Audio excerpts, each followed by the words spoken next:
வணக்கம்.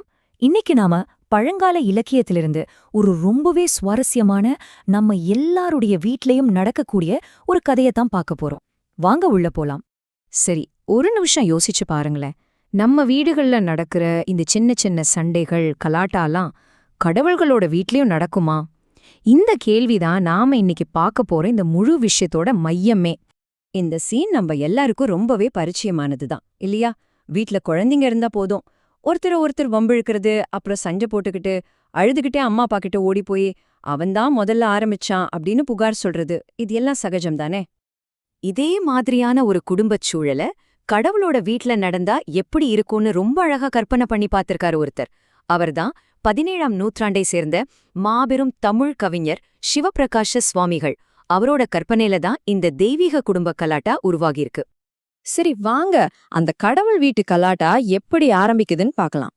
கதையோட ஆரம்பவே ரொம்ப சுவாரஸ்யமா இருக்கு.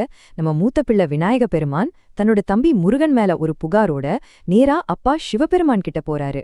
முதல் குற்றச்சாட்டு இதுதான். ஐய, என் சிவியை மிகவும் அருமுகன் கிள்ளினான்.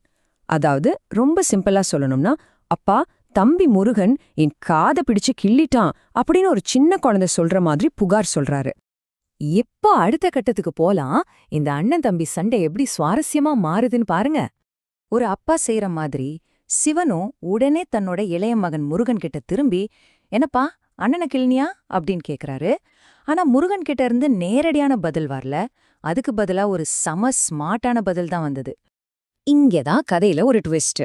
முருகன் நான் கிள்ளல அப்படின்னு சொல்லவே இல்ல. அதுக்கு பதிலா அண்ணன் முதல்ல என்ன பண்ணான்னு தெரியுமா? எனக்கு 6 முகம் இருக்குல்ல, அதுல இருக்கிற 12 கண்ணையும் 1 2ன்னு எண்ணி பார்த்து விளையாடினான் அப்படின்னு ஒரு கவுண்டர் கம்ப்ளைண்ட் வைக்கிறாரு. சிவ என்னடா இதுன்னு யோசிக்கிறதுக்குள்ளேயே முருகன் அடுத்த புகாரையும் தயாரா எடுத்து வைக்கிறார். சண்டை இப்ப சூடு பிடிக்குது பாருங்க. முருகனோட அடுத்த புகார் இன்னும் சுவாரஸ்யமானது. அதோட நிக்கலப்பா, என் 12 கையோட நீளத்தையும் முழம் போட்டு அளந்து பார்த்தான் அப்படின்னு சொல்றாரு. இந்த விளையாட்டுத்தனமான புகார்களை கேட்கும்போதே தெரியுது இல்லையா, இது எவ்வளவு இயல்பான ஒரு அண்ணன் தம்பி சண்டைன்னு. இப்படி 2 பசங்களும் மாத்தி மாத்தி புகார் சொல்றதை கேட்டு அந்த பரமசிவனால என்ன செய்ய முடியும்? அவரால ஒன்னே ஒண்ணுதான் பண்ண முடிஞ்சது, ஒரு மெல்லிய புன்னகை. இது ஒரு அப்பாவோட ரொம்ப இயல்பான, அன்பான ஒரு ரியாக்ஷன் இல்லையா? சரி, அப்பா சிரிச்சு சமாளிச்சிட்டாரு. இப்போ இந்த பஞ்சாயத்தை தீர்த்து வைக்க ஒருத்தர் வரணுமே. அப்போதான் நம்ம அண்ணே பார்வதி உள்ள வராங்க. சிவனுக்கு தெரிஞ்சிடுச்சு இது நம்ம கட்டுப்பாட்டுல இல்லைன்னு. உடனே பார்வதி தேவி கிட்ட திரும்பி, உன் பிள்ளைகள் செய்யறத பாரு அப்படின்னு அன்பா சொல்லி அந்த பொறுப்பை அப்படியே அவங்க கிட்ட ஒப்படைச்சிடுறாரு. யார் இந்த பார்வதி? அவங்க மலையரசனோட மகள். கடலைய ஆடையா உடுத்தியவங்க. கோடிக்கணக்கான பிரபஞ்சங்களை படைச்ச அன்னை. இவ்வளவு சக்தி வாய்ந்த ஒரு தாய் இந்த சின்ன குழந்தைங்க சண்டைய எப்படி தீர்த்து வைக்க போறாங்கன்னு பாப்போம் வாங்க. பார்வதியோட தீர்வு ரொம்ப எளிமையானது, ஆனா ரொம்ப ஆழமானது. அவங்க யார் பக்கம் நியாயம்னு விசாரிக்கவே இல்ல. அதுக்கு பதிலா முதல்ல புகார் சொன்ன விநாயகரை பக்கத்துல கூப்பிட்டு அன்பா பேசி அவரை சமாதானப்படுத்துறாங்க. அவரோட மனசு சந்தோஷத்துல நிறைஞ்சிடுது. பாத்தீங்களா, அந்த சண்டை முடிஞ்சே போச்சு. இங்க எந்த தண்டனையும் இல்ல, தீர்ப்பும் இல்ல. ஒரு தாயோட அன்பும் அரவணைப்பும் தான் அந்த பிரச்சனையே தீர்த்து வச்சிருக்கு.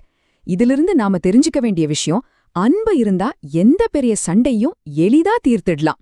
நாம இப்போ இந்த கதையோட நிறைவு பகுதிக்கு வந்துட்டோம். சிவப்பிரகாச சுவாமிகள் இந்த அழகான கவிதை மூலமா நமக்கு என்ன பாடத்தை சொல்லிக் கொடுக்கறாருன்னு யோசிப்போம். இந்த கவிதையோட சாராம்சமே இதுதான். குடும்பம்னு இருந்தா அங்க அன்பு, சண்டை, சமாதானம் இது எல்லாமே இருக்கும். இந்த உணர்வுகள் மனுஷங்களுக்கு மட்டும் அல்ல, கடவுள்களுக்கும் பொதுவானதுதான். சுருக்கமா சொன்னா, இந்த தெய்வீக கதை நம்ம வாழ்க்கையோட ஒரு அழகான பிரதிபலிப்பு.